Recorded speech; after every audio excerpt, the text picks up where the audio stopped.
The Giants moved to 6-1 this season after beating the Jaguars 23-17. Have they been the most surprising team in the NFL? Floor is yours, Drew. There's multiple ways to look at this, right?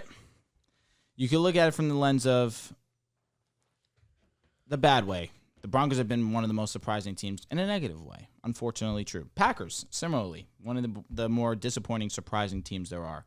You could group the Buccaneers in that if you really wanted to. But now on the positive side, you have the Seahawks, who just traded away their franchise guy in Russell Wilson and now are top of their division. Then you look at the New York Football Giants, and they're 6-1. And that has to be the biggest surprise because there was people that were saying the Giants might be the worst team in the league coming into the year. I sat here and I said, well, for me, it's not a huge surprise. It's a bit of a surprise. 6-1. I'm not going to say I expect this. It's a pretty big surprise. But I said before the season started, the Giants could win 9 games. And they're already almost 3. They're 3 wins away from what I said that was their ceiling. Yeah. You got to give credit to what's going on over in New York.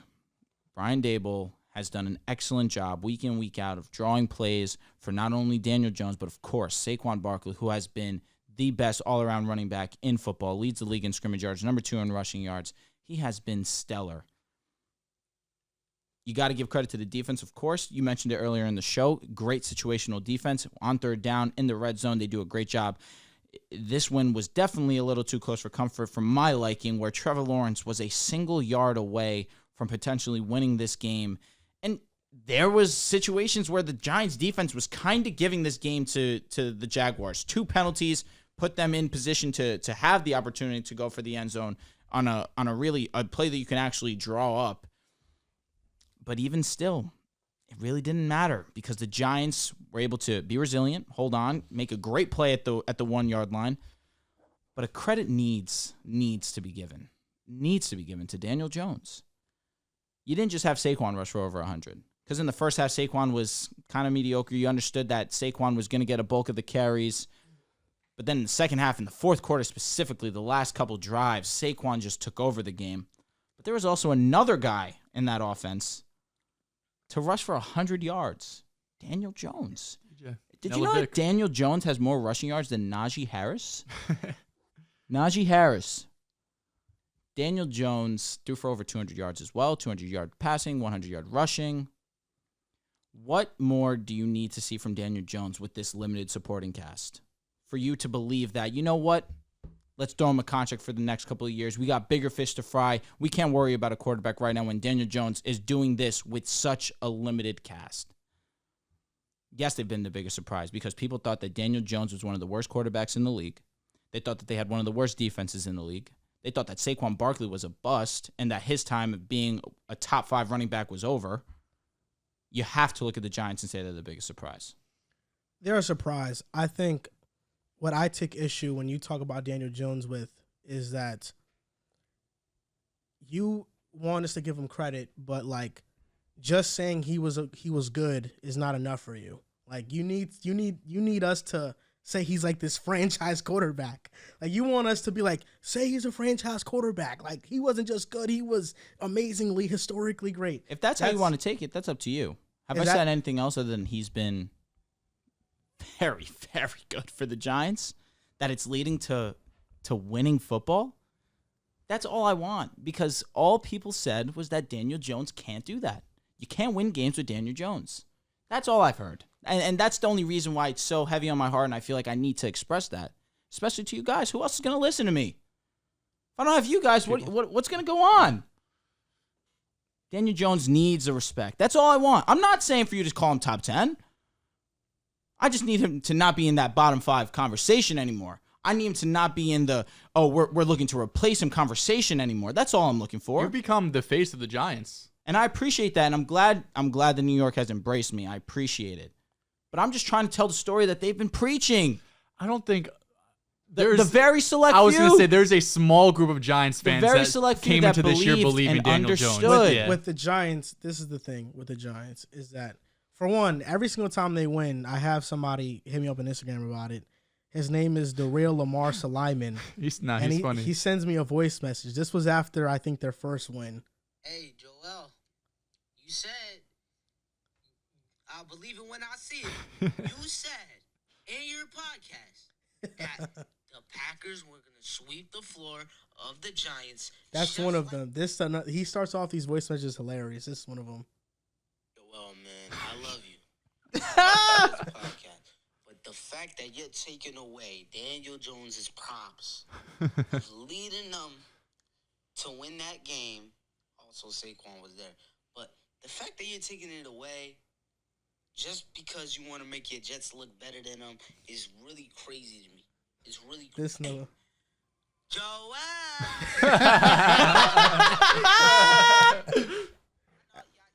After each one, it's the other. He sent me 2 more after. Every Sunday, man. It's just, it's always getting better for the New York Giants. You know what I'm trying to say. It's funny. He's hilarious.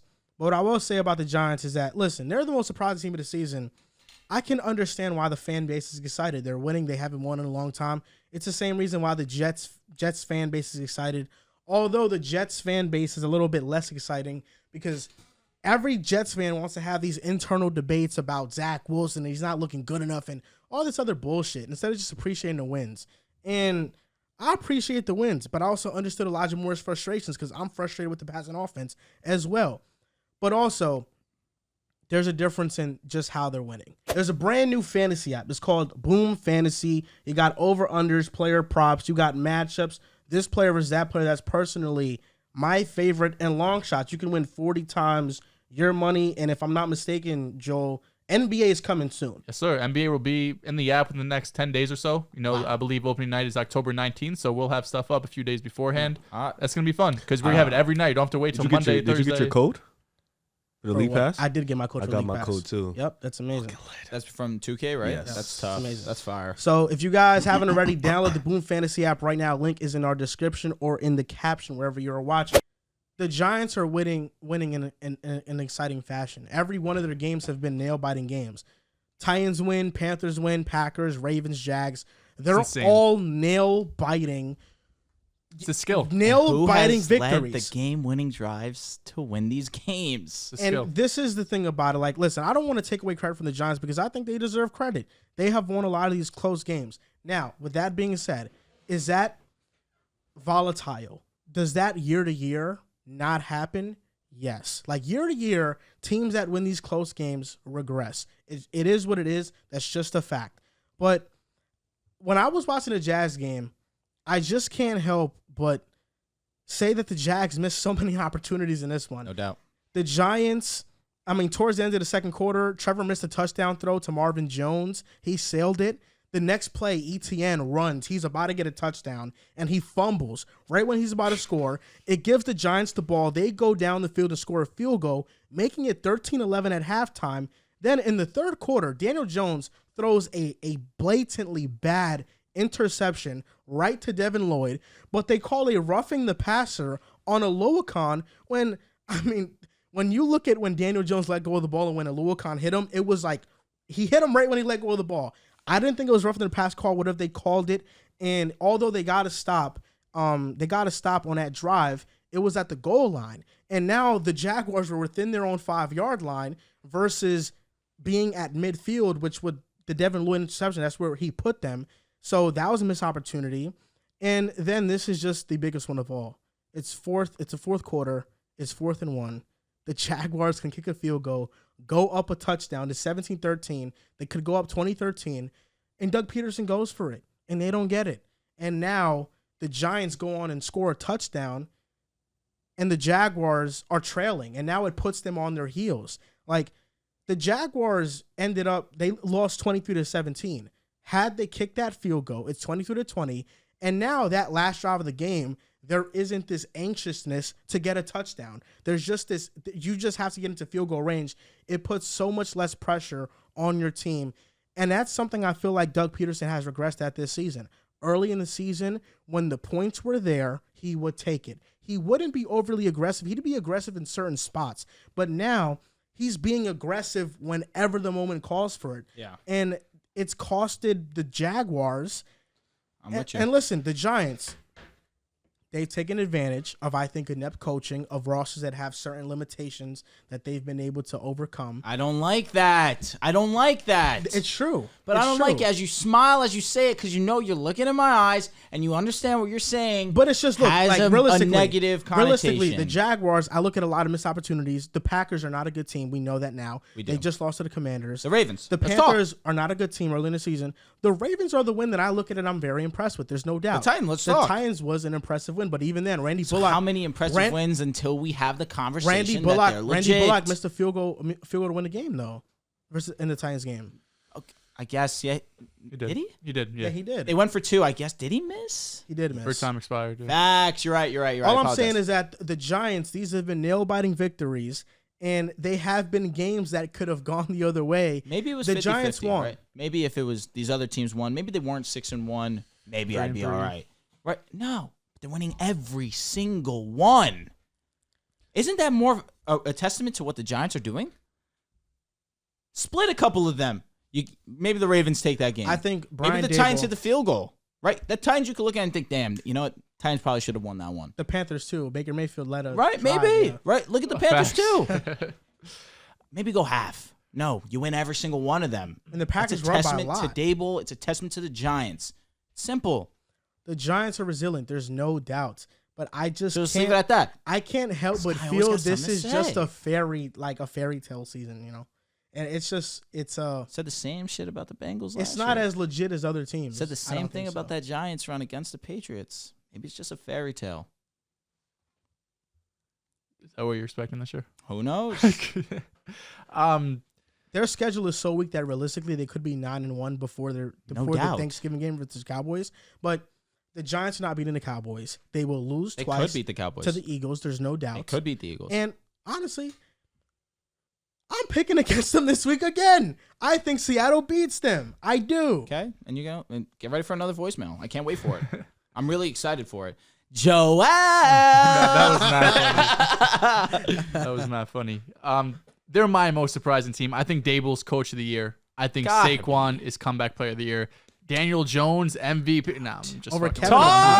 I'm just O'Connell. I'm not dabbing you with that. Over Kevin O'Connell? I just wanted to get you going. Yes, over Kevin O'Connell. Stop the 6-1 chat. with this Giants team. But in all seriousness, what Dable has done is nothing short of extraordinary. Being able to turn this entire franchise around in one offseason just in a few months. I mean, it's something we never see. It took Robert Saleh multiple years. It takes a lot of guys who come in multiple seasons to turn around a ship that the Giants are great. They're 6-1.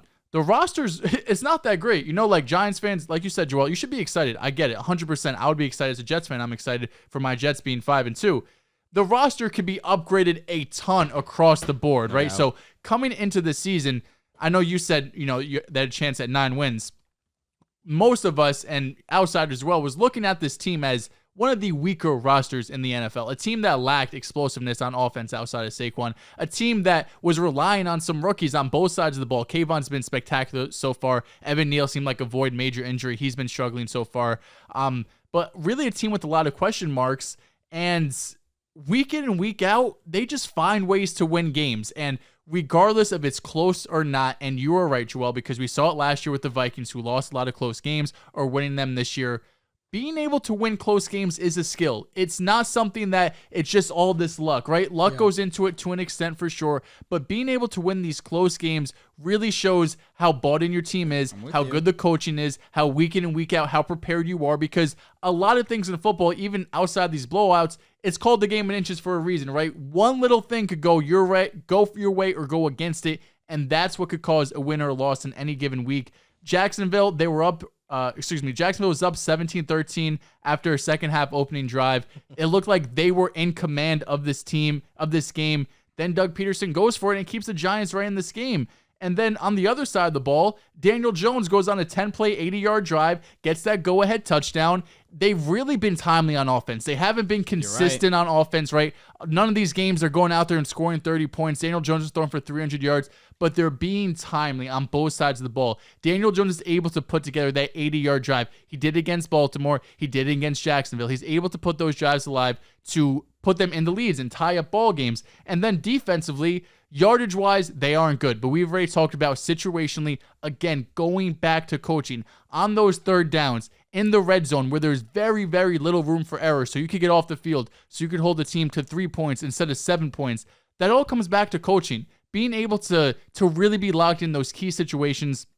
The Giants have been one of the best in both of those situations, and scoring as well. They're top 6 in scoring defense. So while they are allowing these yards, they're really tightening up in the red zone, being able to keep teams out. We saw it. Christian Kirk got down to the 1 yard line. He was inches away from getting a touchdown to go on to win the game. The Giants stopped them. It's just what they've been doing every single week this season. Are the Giants finishing 10-7? Yes. That means they would go 4-6 the rest of the way. At the minimum, they're winning 10 games. Yeah. I mean, the schedule's nothing. Have they played the Commanders yet? They have to face them twice.